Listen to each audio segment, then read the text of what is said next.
I'm Ronald Neumann. I graduated from here with a BA in '66, the master's in '67.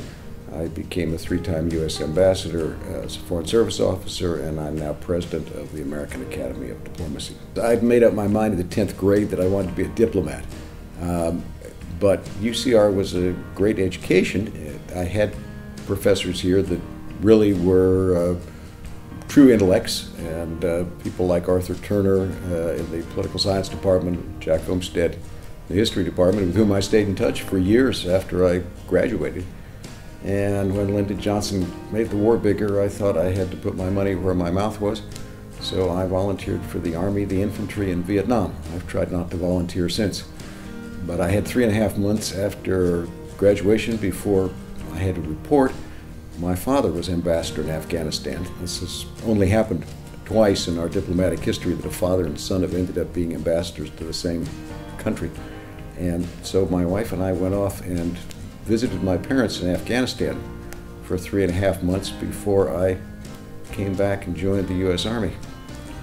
And about the time my tour in Vietnam was finishing, I got a letter saying there was a State Department class that was going to start. Could I make it? Because I'd already passed the Foreign Service exam before I got carried away and went off to the Army.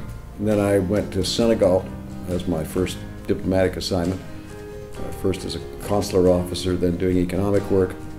And then I ended up 6 months after I got there as the only person in our small embassy in the Gambia. And I did everything there. I lobbied the president of the Gambia for his vote in the United Nations. I wrote the reporting telegram. I ciphered it because we didn't have a communications unit. I'd been ambassador to Algeria and I'd been ambassador to Bahrain. Secretary Rice asked to see me and asked me to go to Afghanistan as ambassador. In some ways, it was kind of a cumulative experience of my whole diplomatic experience, even my military experience. Having been a combat officer in a war was certainly helpful to relating with my military colleagues. We didn't have a lot of things I thought we ought to have. I was warning Washington that the war was getting worse, that we weren't responding adequately.